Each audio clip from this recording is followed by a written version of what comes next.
এটা হলো Samsung Galaxy F34 flagship design, 6000 mAh massive battery এবং 120 Hz সুপার অ্যামোলেড ডিসপ্লে।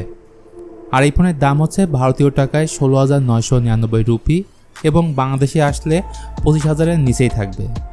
এখন কথা হলো এই দামে ফোনটি কেমন হবে, কেন এই ফোনকে নিয়ে এত বেশি হাইপ হচ্ছে, এই সকল বিষয় নিয়ে কথা হবে আজকের ভিডিওতে। আশা করি পুরো ভিডিও জুড়ে আমার সাথেই থাকবেন। ফার্স্ট অফ অল এই ফোনের ডিজাইন সম্পর্কে বলতে গেলে এটি একেবারেই সিমিলার দেখতে গ্যালাক্সি M34 এর মতো। রিয়ার এবং সাইড ফ্রেমটি প্লাস্টিকের, এছাড়া ব্যাক প্যানেল গ্লসি ফিনিশ থাকায় ফিঙ্গারপ্রিন্ট খুব ইজিলি পড়ে যাবে। 6000 mAh ব্যাটারি থাকা সত্ত্বেও এর ওয়েট ডিস্ট্রিবিউশন ভালোভাবে করার ট্রাই করেছে স্যামসাং। এর ওজন প্রায় 208 গ্রামের মতো। এই ফোন দুটি কালারের সাথে পেয়ে যাবেন, মিস্টিক গ্রিন এবং ইলেকট্রিক ব্ল্যাক। বিশেষ করে গ্রিন কালারটি আমার কাছে পার্সোনালি বেশি ভালো লেগেছে।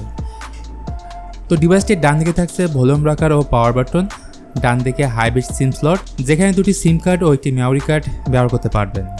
উপর দিকে আসলে পেয়ে যাবেন সেকেন্ডারি নয়েজ ক্যান্সেলিং মাইক এবং নিচেই থাকছে 3.5 mm audio jack, microphone, USB Type-C port ও স্পিকার গ্রিল। ডিসপ্লে সেকশনে আসলে এখানে ব্যবহার করা হয়েছে 6.5 ইঞ্চির FHD+ সুপার অ্যামোলেড ডিসপ্লে, যেখানে 120 Hz এর ফাস্ট রিফ্রেশ রেট থাকছে, 1000 nits পিক ব্রাইটনেস থাকছে এবং গোরিলা গ্লাস 5 দ্বারা প্রোটেক্টেড ফোনটির ফ্রন্ট প্যানেল।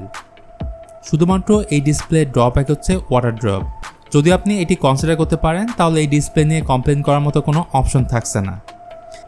স্পেসিফিকেশন নিয়ে বললে গ্যালাক্সি F34 এ থাকছে Exynos 1280, যেটি 5 nm ফেব্রিকেশনে বিল্ড করা অক্টোকোর প্রসেসর এবং জিপি হিসেবে থাকছে Mali G68। এই ফোনে দুটি ভেরিয়েন্ট থাকছে 6128GB এবং 8128GB। এখানে 1TB পর্যন্ত মেমোরি কার্ড লাগানোর অপশন থাকছে, আর র্যাম টাইপ থাকছে LPDDR4X এবং স্টোরেজ টাইপ থাকছে UFS 2.2। এর আন্তঃস্কোর অ্যারাউন্ড 4,20,000-এর মতো। চলুন এবার কথা বলি এই ফোনের ব্যাটারি নিয়ে। এই ফোনে থাকছে 6000 mAh বিশাল ব্যাটারি। এক কথায় 1.5 থেকে 2 দিনের মতো ব্যাটারি ব্যাকআপ পাওয়া যাবে অনায়াসে। এই phone 25 watt fast charging support করে, যদিও বক্সে দেওয়া হয়নি চার্জার। আর গেমিং নিয়ে বললে লো টু মিডিয়াম সেটিংসে হেভি গেম ইজিলি খেলতে পারবেন। চলুন ওএস বা সফটওয়্যার নিয়ে কথা বলি, যা এই ফোনের মোস্ট হাইলাইট ফিচার, কারণ এই ফোনে পাচ্ছেন 4 বছরের মেজর অ্যান্ড্রয়েড আপডেট এবং 5 বছরের সিকিউরিটি আপডেট। সেই সাথে থাকছে One UI 5.1 based on latest Android 13। এখানেই শেষ না, এতে থাকছে knock security, Samsung pay, NFC, voice focus feature, মানে যখন কথা বলবেন তখন ব্যাকগ্রাউন্ড নয়েজ অটোমেটিক রিডিউস হয়ে যাবে। তো বাকি থাকছে ক্যামেরা। গ্যালাক্সি F34 এর রিয়ারে থাকছে ট্রিপল ক্যামেরা সেটআপ, যেখানে প্রাইমারি ক্যামেরাটি 50 মেগাপিক্সেল উইথ OIS। এর সাথে থাকছে 8 মেগাপিক্সেলের আলট্রা ওয়াইড সেন্সর এবং 2 মেগাপিক্সেলের ম্যাক্রো সেন্সর। আর ফ্রন্ট সেলফি ক্যামেরাটি হচ্ছে 8 মেগাপিক্সেলের। এতে ডাইনামিক রেঞ্জ, শার্পনেস, ডিটেলস খুবই ভালো পাবেন। আর ভিডিওগ্রাফির ক্ষেত্রে 4K 30 fps এ ভিডিও শ্যুট করতে পারবেন।